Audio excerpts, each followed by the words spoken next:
Hello guys, आज हम लोग प्रवाहिका के बारे में पढ़ने वाले हैं। तो अतिसार और प्रवाहिका में अक्सर डिफरेंस पूछा जाता है, तो आज हम लोग वही पढ़ेंगे। ठीक है, छोटा सा चैप्टर है तो देखते हैं ना। तो प्रवाहिका क्या है, तो मेनली ये क्या प्रधान है, वात और कफ प्रधान। अतिसार हमने पढ़ा था, तो अतिसार कौन सा प्रधान था दोस्त, अतिसार आपका वात प्रधान दोस्त था, और ये क्या प्रधान है, वात कफ। ठीक है, अब इसमें क्या है, प्रवाहण प्रत्यात्म लक्षण है। उसमें कौन सा लक्षण, उसका प्रत्यात्म लक्षण का मतलब ये होता है कि किसी भी डिजीज़ का मेन फीचर, जैसे कि ज्वर है तो ज्वर आप चाहे मलेरिया ले लो, चाहे टाइफाइड ले लो, चाहे डेंगू ले लो, टेम्परेचर राइज होना ही होना। अगर टेम्परेचर राइज है तो हम मानेंगे ज्वर है। वैसे अगर ओमिटिंग है तो ओमिटिंग का प्रत्यात्म लक्षण क्या होगा कि आपको जो भी आप फूड मटेरियल है वो क्या होगा कि मुंह आपके माउथ के थ्रू बाहर निकलेगा, है ना, वो हो गया।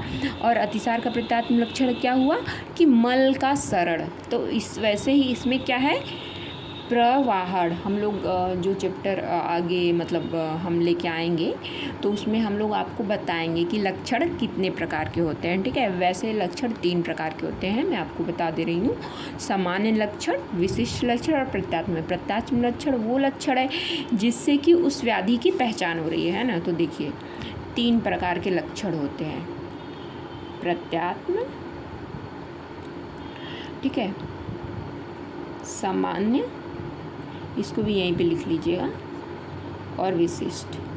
अब देखिए जो सामान्य लक्षण है वो नॉर्मल की हर व्याधि में जनरल सिम्टम्स आएंगे, मतलब कि ये तब है कि जब दोष दूध से समूचना हो गई तो उसके बाद जो फीचर्स आने वाले हैं। ठीक है, विशिष्ट लक्षण क्या है कि उस व्याधि में मतलब कि विशिष्ट लक्षण के आधार पे आप डिफरेंशियल डायग्नोसिस बनाते हैं। जैसे कि आप देखिए अगर किसी के एनस के थ्रू रक्त निकल रहा है तो ठीक है, वो पाइल्स में भी निकलता है, रक्तज अतिसार में भी निकलता है, रक्तपित्त में भी निकलता है, तो आप डिफ्रेंशिएट किसके करोगे, तो वो होगा विशिष्ट लक्षण, उसके आधार पे डिफ्रेंशिएट करोगे आप, है ना।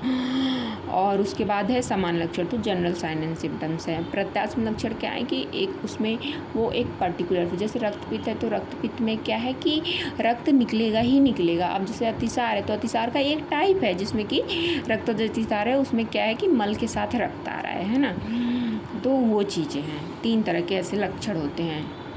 अब जैसे कि आप विशिष्ट लक्षण देखेंगे कि तो जैसे कि ज्वर तो है, लेकिन ज्वर कितने प्रकार, मतलब जैसे कि मॉडर्न में ही आप देख लीजिए, टाइफाइड है, डेंगू है और मलेरिया है, तो आप उसको डिफ्रेंशिएट कैसे करेंगे, है ना। तो वो जो है जो पर्टिकुलर फीचर है जिसके आधार पर आप डिफरेंशियल डायग्नोसिस बनाते हैं उसको कौन सा लक्षण बोलते हैं, विशिष्ट लक्षण। विशिष्ट से नाम ही पता चल रहा है कि वो क्या है, स्पेशल थिंग है। अब इसको वर्णन किसने किया, तो सुश्रुत ने इसका स्वतंत्र वर्णन किया है। ठीक है, अब निदान कैसे होता है, तो वात और कफ को प्रकोप, इसके निदान बहुत ही आसान है। वात कफ प्रधान दोष है तो वात कफ को प्रकोपित करने वाले आहार विहार। अब इसको अगर आप डिटेलिंग लिखना चाहें तो डिटेल भी करके लिख दीजिएगा। आपको पता ही है कि वात को कौन कौन सी चीज़ें बढ़ाती हैं और कफ को कौन कौन सी चीज़ें बढ़ाती हैं। और दूसरा क्या है, विरुद्ध आहार, दूषित अन्नपान। ठीक है, अब ये प्रवाहण का मतलब होता क्या है कि देखिए जैसे कि कुछ लोग जब आप ये शौच के लिए जाएंगे तो प्रवाहण का मतलब ये है कि आपको जोर लगाना पड़ेगा, है ना। मतलब नॉर्मल आपको वो मल का त्याग नहीं होगा, उसके लिए आपको क्या होगा कि जोर लगाना पड़ेगा। मतलब आपके जो एब्डोमिनल मसल्स हैं उनमें आपको प्रेशर देना पड़ रहा है, तब वो निकल रहा है। अतिसार में तो ऐसा होता नहीं है, अतिसार में तो अपने आप ही मल निकल जाता है।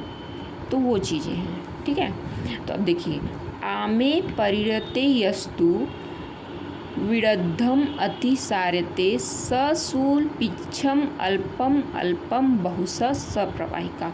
ये चरक चिकित्सा अध्याय में इन्होंने बताया है। तो उसमें क्या हो रहा है कि आम जो है वो क्या हो रहा है, उसने मार्ग को रोक लिया है। ठीक है, फिर उसके बाद क्या हो रहा है कि इस वजह से क्या हो रहा है, सूल के साथ पिच्छिल, क्योंकि कफ प्रधान है तो पिच्छिल है, अल्पम अल्पम, धीरे धीरे और कई बार आपको जाना पड़ रहा है, तो उसे प्रवाहिका कहेंगे, क्योंकि धीरे धीरे निकलेगा और आपको मतलब एक वो फीलिंग नहीं आएगी कि मेरा पेट साफ हो गया, तो बार बार जाना पड़ेगा। तो अब देखिए निदान का सेवन किया, कफ दोष का प्रकोप हुआ, वात दोष का, तो ये क्या हो गई, इसकी संप्राप्ति, है ना।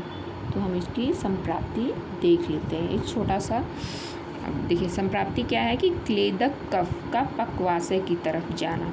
अब देखिए क्लेदक कफ जा कैसे रहा है, कफ तो जाएगा नहीं, कफ में तो ये प्रॉपर्टी होती नहीं है कि वो मूव करे।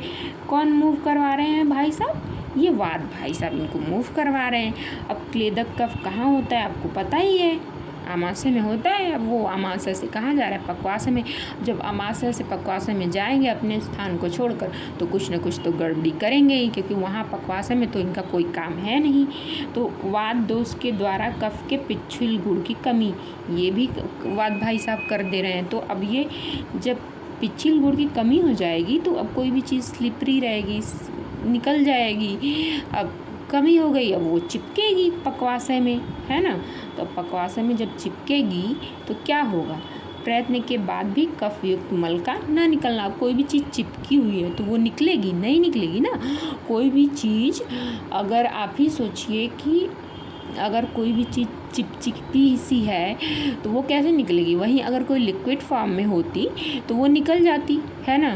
अब ये क्या कर रही है कि ये जाके वहाँ पे कोटिंग बना ले रही है।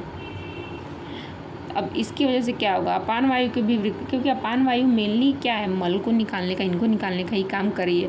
अब वात दोष प्रकोपित हुआ है, वो कफ को लेकर आया है। अब ये दोनों का प्रकोप है, ये दोनों क्या करेंगे, अपान वायु की भी विकृति करेंगे। तो उसकी वजह से क्या होगा, वही प्रवाहण की प्रवृत्ति होगी। तो कफ युक्त अब अल्पमल की प्रवृत्ति होगी, क्योंकि अपान वायु की विकृति हो चुकी है। अब पुनः पुनः सकफ मल की प्रवाहण के साथ प्रवृत्ति, इसको क्या कहेंगे, प्रवाहिका कहेंगे, है ना।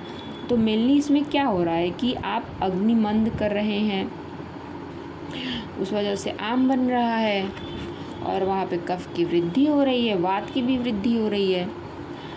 अब देखिए तो इसकी मेन आपको पैथोलॉजी समझ में आ गई। मतलब आपको ट्रीटमेंट किसका करना है, कफ का करना है और किसका करना है, वात का करना है। जब कफ और वात का आप ट्रीटमेंट कर देंगे तो फिर उसका ये जो प्रवाहिका रोग है वो सही हो जाएगा। अब वातज कैसे होता है, वातज प्रवाहिका तो रुक्ष पदार्थ के सेवन से होती है। तो इसमें क्या होता है, सूलयुक्त मल त्याग। अब पैक्टिक प्रवाहिका तो तीक्ष्ण, ये इसके भेद हैं, ठीक है। भेद कितने हैं, वातज, पित्तज, कफज और रक्तज, 4 भेद हैं। तो श्लेष्मिक कैसे होगी, स्निग्ध पदार्थ जन्य होगी, है ना। और ये कैसी होगी, रक्तज तीक्ष्ण उष्ण पदार्थ जन्य, मतलब कि पित्तज होने के बाद ही रक्तज होगी। तो अब इनके लक्षण भी देख लेते हैं कि सूलयुक्त मल त्याग, दाह युक्त मल त्याग, श्लेष्मा युक्त मल त्याग और रक्त युक्त, है ना। वात है तो वात का सिम्टम्स, वात का नेचर ही है सूल, पेन, तो वो वैसा ही मल त्याग करवाएगा। पित्त है तो वो दाह करेगा मल त्याग में, और अगर श्लेष्मा है तो श्लेष्म मल त्याग होगा, है ना। और रक्त युक्त मल त्याग तो मतलब कि अगर वो व्यक्ति बता रहा है कि प्रवाहण है, ठीक है, मतलब वो जब जाता है पॉटी तो उसको बहुत जोर लगाना पड़ता है, सही से नहीं होता, मतलब ये सारे लक्षण आपको बताएगा कि उसको बार बार जाना पड़ता है, लेकिन फिर भी उसको ऐसे कि उसको एक वो नहीं होता कि उसका पेट साफ हो गया है ना। और उसके साथ आप उसको पूछिए कि पेन भी होता है, अगर पेन हो रहा है तो मान जाइए कि वो कफ वात है। पूछिए कि दाह भी होता है उसके साथ, तो अगर वो पेशेंट कहेगा कि हाँ जलन भी होती है तो फिर आप ये समझेंगे, है ना। और अगर श्लेष्मा युक्त है, बोल रहा है कि श्लेष्मा युक्त है और बस जोर लगाना पड़ता है, यानी कि उसमें कफ की ज़्यादा प्रधानता है, ठीक है। और अगर रक्त भी आ रहा है तो मतलब समझ लीजिए कि वो स्टेज ज़्यादा ही बढ़ चुकी है। तो उससे पूछिए कि पहले सिर्फ बर्निंग होती थी, पहले क्या होता था, मतलब कि उससे पूछिए कि जो आपका ये ब्लीडिंग हो रही है ये पहले से ही है, ब्लीडिंग ही होती थी कि पहले कुछ और दिक्कत थी, तो वो बताएगा कि नहीं पहले जलन ही होती थी, अब ये दिक्कत हो गई। तो ऐसे आपको पेशेंट से निकलवाना है तो आपको डायग्नोसिस बनानी है। उससे आप पूछिए कि कैसा खाना खाते हो, तो वो बताएगा कि अगर ज़्यादा तेल मसाले वाला खा रहा है तो भी बताएगा, और अगर घी, मक्खन, पिज़्ज़ा, बर्गर ये सब चीज़ें ज़्यादा खा रहा है, चीज़ ज़्यादा खाता है, तो फिर आप समझ सकते हैं कि ये वाली उसको दिक्कत है। मतलब आप एक तो उससे पूछिए कि क्या खाता है वो, उसके आधार पे प्लस उसके सिम्टम्स के आधार पे आप उसकी डायग्नोसिस बनाएंगे, ठीक है। अब ये चैप्टर आपका ख़त्म हुआ तो मेनली आपको अगर पूछा जाए कि दोनों में अंतर क्या है तो आप बताएंगे कि उसमें वात की प्रधानता होती है, इसमें वात कफ की प्रधानता होती है। उसमें मल का सरल होता है, मतलब लिक्विड जो होता है वो ज़्यादा मल द्रव युक्त मल निकलता है अतिसार में, ठीक है, द्रव युक्त मल। इसमें आप बताएंगे कि जो मल होता है वो श्लेष्मा युक्त होता है और धीरे बार बार उस व्यक्ति को जाना पड़ता है और अल्प मात्रा में होता है और उसको पेन होता है। ये सारी चीज़ें आप उसको बताएंगे तो एग्ज़ामिनर समझ जाएगा कि आपका जो प्रिंसिपल है वो क्लियर है, आपको पता है कि दोनों में हाँ दोनों अलग अलग चीज़ें हैं, ठीक है। Thank you.